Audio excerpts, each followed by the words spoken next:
So Adonai spoke to Moses, saying, "Speak to the Israelite people and say to them, these are my fixed times, the fixed times of Adonai, which you shall proclaim as sacred occasions." Seems fairly straightforward. Anyone have like any hot takes on this, just looking at the text without reading ahead? What do you make of this?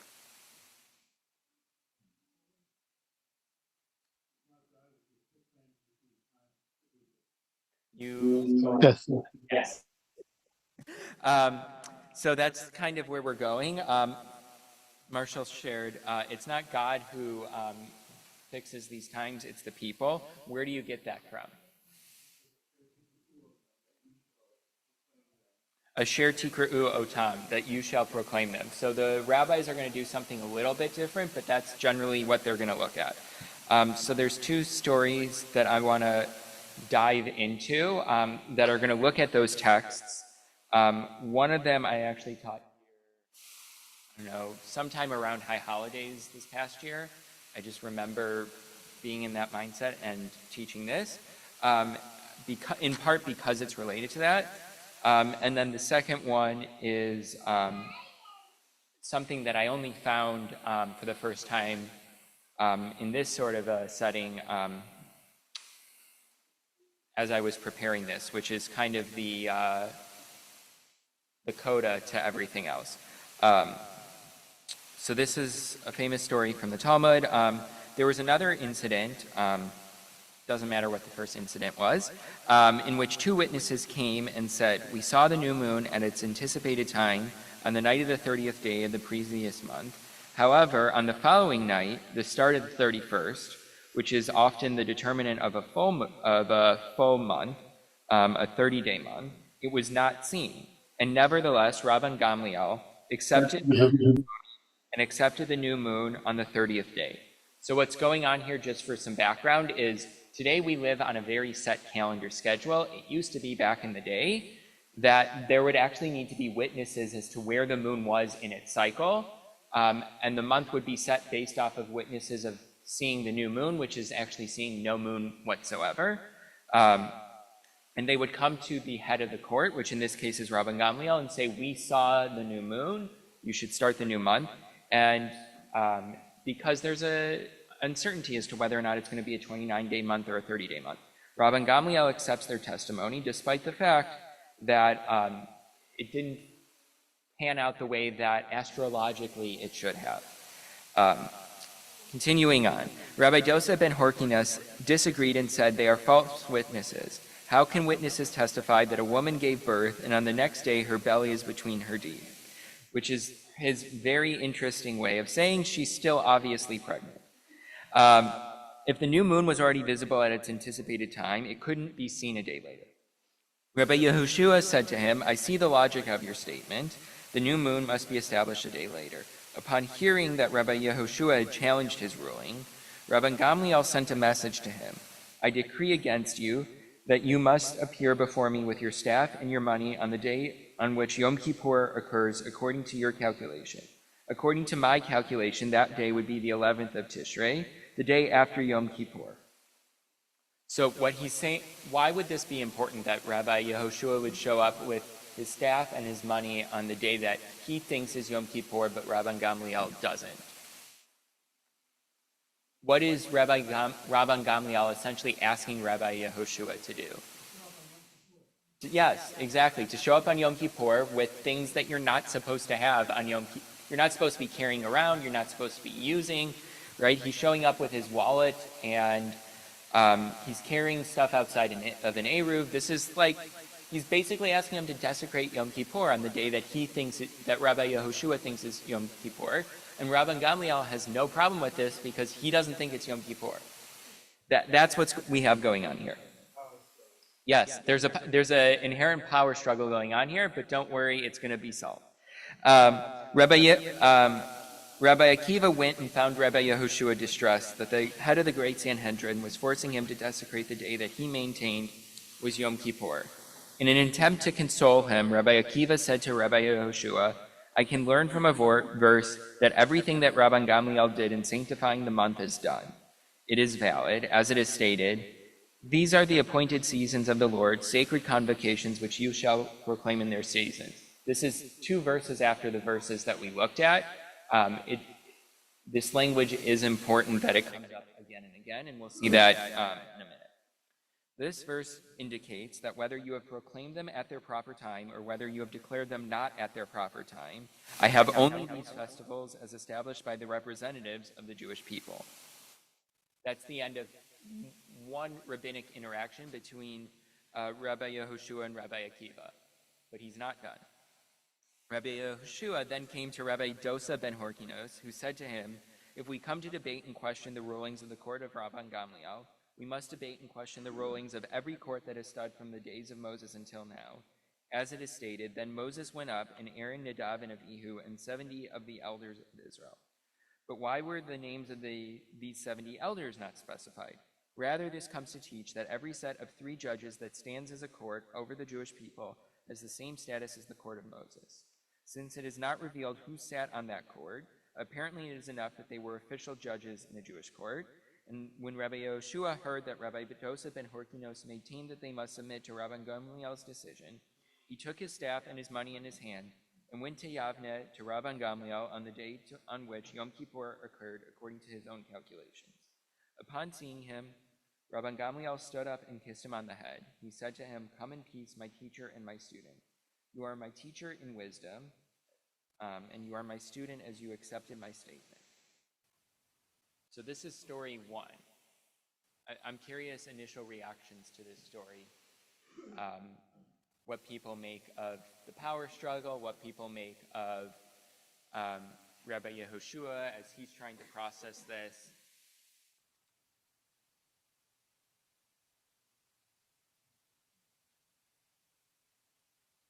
Yeah, I sense you want to say more.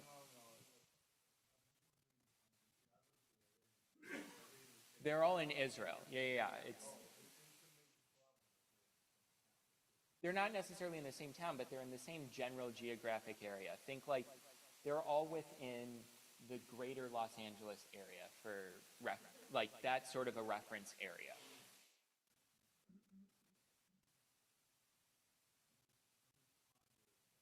Okay, fair enough. What do you make of this idea of the days needing to be set by human beings and not by God?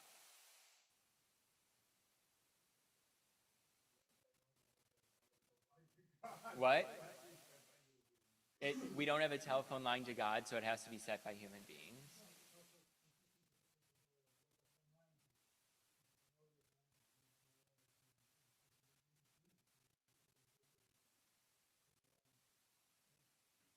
Yeah, so Steve is referencing another part of the Talmud where there's a story where it appears as though God is actually intervening on behalf of one human being who is in the minority. I believe it's Rabbi Eliezer. He's in the minority, and everyone else is saying, no, this is what we need to do. God is intervening on one person's behalf, and because the majority is voted in a different direction, that's the direction that the Jewish people go in. And what's interesting, though, and I'm going to potentially bring this up later this week, the coda to that story is Rabbi Eliezer then going and killing people with his frustration over it. So even in these moments where it seems like we as humans have the ability to set the calendar, there's still supposed to be some sort of discretion that is done with it, whether it's a decision of setting the calendar, whether it's making a halakhic decision. Great. For the sake of time, I'm going to move on to the second story, which is the coda to the story that I think is interesting. The Mishnah taught that Rabbi Akiva went and found him distressed that the head of the great Sanhedrin was forcing him to desecrate the day that he maintained was Yom Kippur. This is, I guess, not a coda, but somewhere in the middle of this story. A dilemma was raised before the sages. Who was distressed? Was Rabbi Akiva distressed, or was Rabbi Yehoshua distressed? So we have read this initial story as it was Rabbi Yehoshua who was distressed, and he came to Rabbi Akiva. But the rabbis are now bringing up this possibility that it could actually have been Rabbi Akiva who was distressed. The Gemara answers, come in here as it was taught in a Baraita. Rabbi Akiva went and found Rabbi Yehoshua in a state of distress. And he said to him, my teacher, for what reason are you distressed? Rabbi Yehoshua said to him, Rabbi Akiva, it is fitting for one to fall sick in bed for 12 months, rather to have this decree issued against him. Rabbi Akiva said to him, my teacher, allow me to say to you before you one matter that you yourself once taught me. He said to him, speak. This is Rabbi Yehoshua saying to Rabbi Akiva. Rabbi Akiva then says to Rabbi Yehoshua, it states with respect to the festivals, the appointed seasons of the Lord, which you shall proclaim them, O Tam, to be sacred occasions. And it is written, these are the appointed seasons of the Lord, sacred convocations, you shall proclaim them, O Tam, in their seasons. And it is written, these are the appointed seasons of the Lord, you shall proclaim them, O Tam, to be sacred convocations. 3 times the verses use the term them, O Tam, which can also be read as atem in plural, as you, atem in the plural. This comes to teach you are authorized to determine the date of the new month, even if you unwittingly establish the new moon on the wrong day. You, even if you do so intentionally, and you, even if you are misled by false witnesses. After hearing this, Rabbi Yehoshua said to him in these words, Akiva, you have consoled me, you have consoled me. What? Happy ending. Yes, but there's something more that I think was one of the reasons why I wanted to bring this back again with this other reading of it. The first time I taught this, I talked about the power struggle and about how it's important for us to, I talked about it in the mindset of how do we come to some sort of agreement in disagreement. How can we be in disagreement with one another? How can we learn to be in disagreement with one another? And what happens if we're in disagreement and a decision needs to be made? And in this case, the Talmud would be teaching us we need to go with those who are empowered to make the decision, even if we disagree with them. But the second story, I think, adds a nice little lens on top of that, which is that with that power also comes the responsibility and the understanding that those people may make mistakes.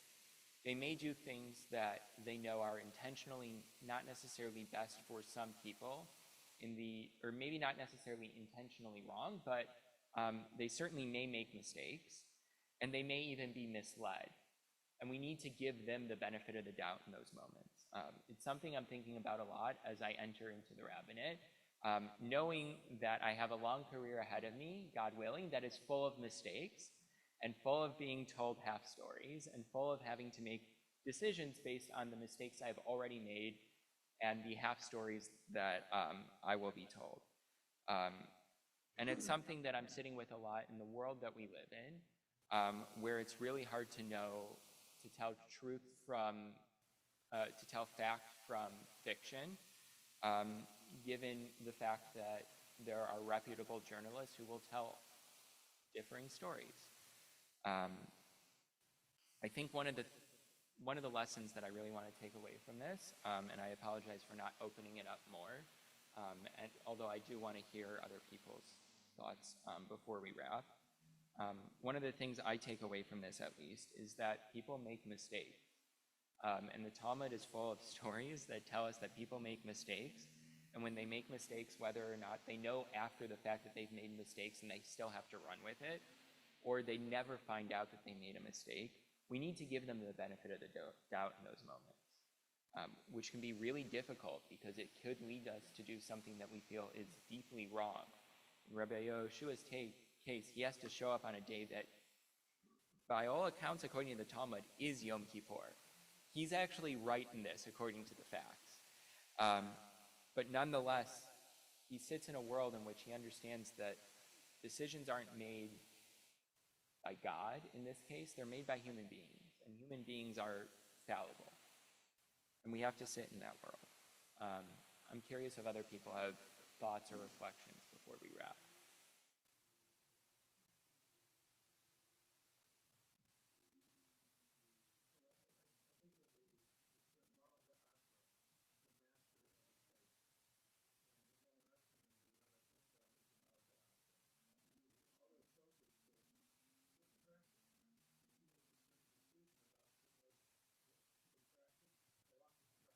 Rabbi, can you hear me? Yeah, so Marshall was sharing about Rabbi Klickfeld and how he, in the role of Mar D'Atra, is empowered to make decisions where multiple decisions can be the correct decision. He has to approach it from his perspective, from what he knows, and make the decision that's best for the community. Yeah, Deborah?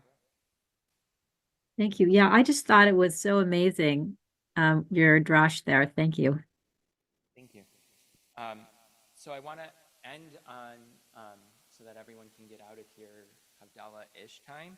I want to end on the note, on a blessing for all of us, that we may all be blessed, that the mistakes we make are as minimal as possible, and that people will be able to see through us as being more than just the mistakes that we make, but the human beings that are behind those mistakes.